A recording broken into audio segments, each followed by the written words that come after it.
Untuk selanjutnya, pertanyaan ketiga. Jika sudah menjadi habit ya, atau kebiasaan harus menang dalam pembicaraan, apakah masih mungkin untuk dibereskan? Mungkin dalam konteks suami istri ya, bertengkar dalam pembicaraan. Apalagi jika sudah menikah belasan tahun, atau harus mengalah terus-menerus gitu. Ada begini ya, Bapak Ibu ya, saya percaya pertama ya Tuhan Yesus sendiri bilang bagi Tuhan tidak ada yang nggak mungkin. Yang mengubah suami atau istri itu kan bukan suami atau istri. Ya. Saya bukan orang yang mengubah istri saya juga bukan orang yang mengubah saya. Gitu. Demikian juga Bapak Ibu. Kadang-kadang kita merasa nggak mungkin karena Bapak Ibu dan saya melihat kepada diri kita. Kita melihat kepada kita, sudah bertahun-tahun saya berusaha untuk mengubah dia. Saya mau tanya, kapan terakhir kali Bapak Ibu menyerahkan dia kepada Kristus untuk diubah oleh Kristus melalui firman dan pekerjaan Allah Roh Kudus? Selama Bapak Ibu dan saya adalah keluarga Kristen dan kita menyerahkan keluarga kita kepada Tuhan, ada sesuatu yang saya kira mungkin. Selalu mungkin untuk kemudian terjadi apa yang disebut sebagai perubahan. Kalau enggak, ya kita sebenarnya tanpa sadar terjebak di dalam apa yang disebut sebagai kesombongan secara spiritual. Seolah-olah banyak orang bisa diubah oleh Tuhan, penjahat bisa diubah oleh Tuhan, tetapi saya dengan karakter yang seperti ini sudah tidak bisa diubah lagi. Atau istri dan suami saya itu sudah tidak mungkin berubah. Percuma, belasan tahun menikah kok dia begitu aja. Enggak. Perjuangan untuk mengubah datang dari dalam diri. Dan juga kita perlu berdoa juga supaya Tuhan itu mengubah mungkin pasangan kita. Jadi ya kalau bilang karena sudah habit lalu kemudian nggak bisa berubah, saya kira argumentasi ini juga kan justru nggak masuk di dalam kerangka kekristenan memahami transformasi hidup yang berlangsung terus-menerus. Saya kira itu. Oke, thank you. Oke. Bagaimana menjawab orang-orang kasar yang menunjuk Tuhan Yesus yang dengan keras menegur bahkan memaki dengan kata setan, anjing, ular bludak? Saya nggak tahu, mungkin kalau dalam konteks pernikahan mungkin suaminya berbicara kasar atau gimana, tapi memberikan contoh Tuhan Yesus gitu. Begini, pada dasarnya saya mungkin pertama merujuk kepada perdebatan-perdebatan yang dijalani oleh orang-orang hari ini, saudara dan saya lihat menyebut dirinya sebagai apologis Kristen. Kemudian kita menemukan saling maki dan seterusnya. Lalu kemudian karena mungkin suami atau istri sering nonton mereka, lalu kita pikir itu sesuatu yang wajar. Memang Tuhan Yesus kadang-kadang berbicara mengenai hal-hal yang kalimat-kalimat yang keras bagi saya, kalimat-kalimat yang terlihat kasar gitu ya. Tetapi ada ketika Tuhan Yesus mengeluarkan kalimat-kalimat seperti itu, Bapak Ibu juga mesti lihat bahwa pada saat yang sama gembala yang memukul ini adalah gembala yang juga merangkul. Yang kedua, kata-kata yang keras, saya tidak bisa sangkali kata-kata itu keras bahkan tajam, itu kan keluar bukan untuk menghancurkan karakter dan memuaskan emosinya Yesus Kristus. Saya secara personal tidak menyangkali bahwa di dalam konteks relasi kalimat-kalimat yang keras, yang apa adanya itu penting. Tetapi sekarang mari saya sempitkan kepada relasi suami istri. Apakah iya istri Anda itu layak disebut anjing?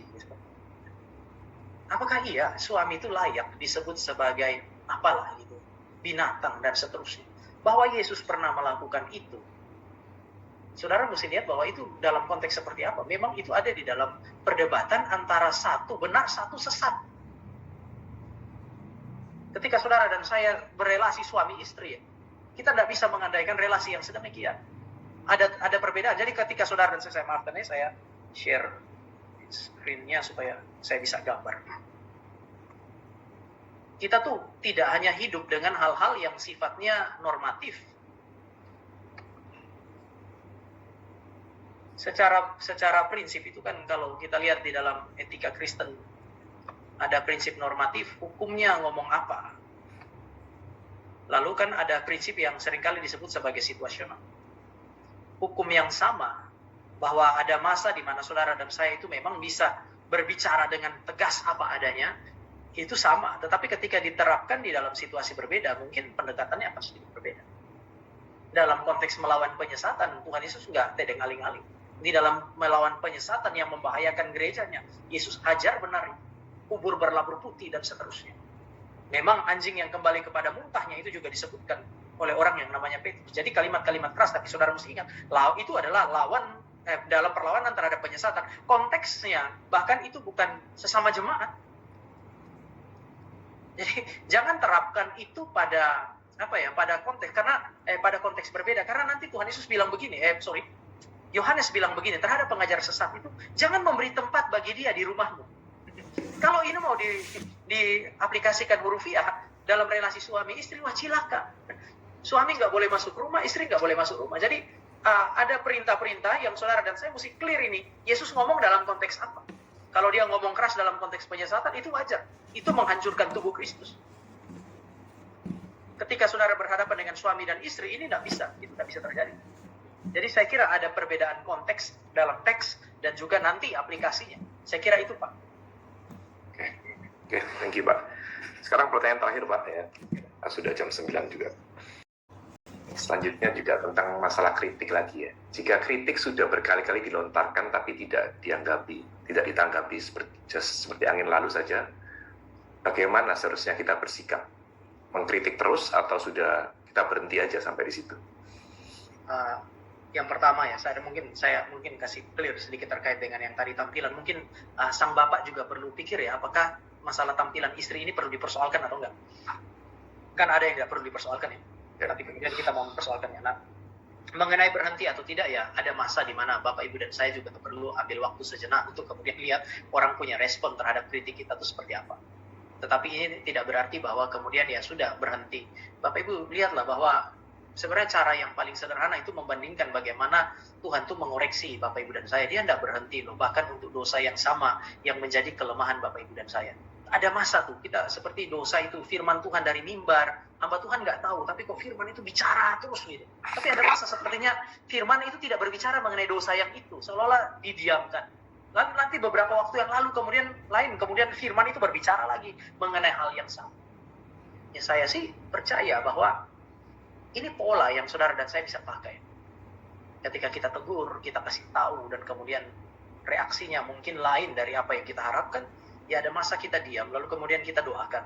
Ketika kita dapat momen yang tepat, waktu yang tepat, kita bicara lagi.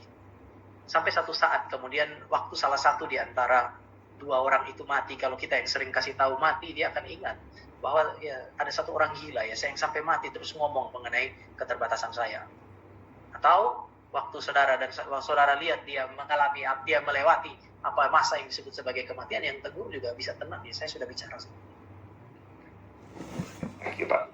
Ada dua lagi ya. Pertanyaannya sebagai berikut.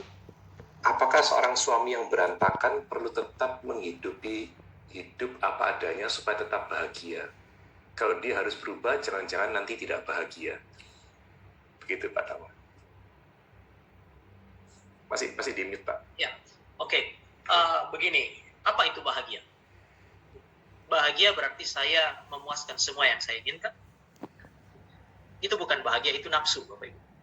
Sehingga orang yang memuaskan nafsunya memang terlihat bahagia, tetapi standar bahagia itu kan, bahagia itu bukan hanya sekedar emosi, kepemuasan emosi, tetapi saudara dan saya perlu menyesuaikan emosi kita dengan apa yang disebut sebagai kehendak Allah.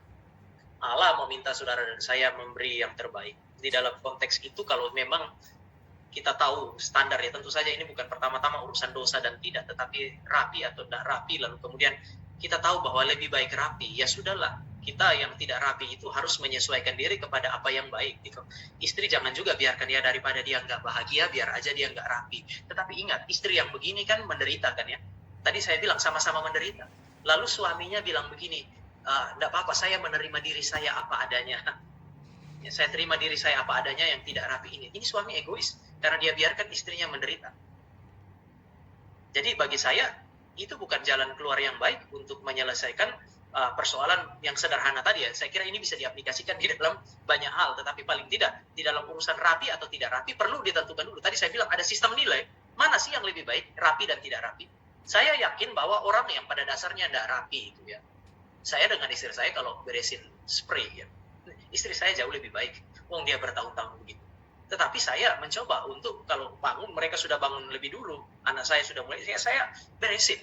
Ya kan dengan hal kecil itu istri saya bahagia lah. Dia sudah pelayanan sama-sama dengan saya. Pekerjaan-pekerjaan yang seharusnya saya lakukan. Karena dia vikaris juga, dia lakukan pekerjaan yang saya lakukan juga. Kadang-kadang saya lihat dia capek. Pagi dia bangun, dia masih siapin makanan. Karena kami nggak punya orang yang bantu kami. Dia lakukan itu. Mengapa saya nggak mencoba untuk melakukan hal-hal kecil yang buat dia juga suka cita ya? Kan itu nggak salah. Saya nggak bisa bilang demi saya bahagia. Benar Anda sebagai suami bahagia. Tetapi istri bagaimana? Oh dia baik-baik saja, iya. Tampak baik-baik saja itu tidak berarti bahwa dia nggak bergumul kan. Lalu kemudian membuat istri menerima bahwa suami yang tidak rapi itu baik-baik saja. Kalau dalam hal kecil saja saudara-saudara saya sudah tidak setia, lalu bagaimana dengan hal yang besar? Jadi egoisme yang seperti ini perlu ditaklukkan menurut saya. Saya kira itu Pak. Terima kasih Pak Tama, sangat jelas sekali.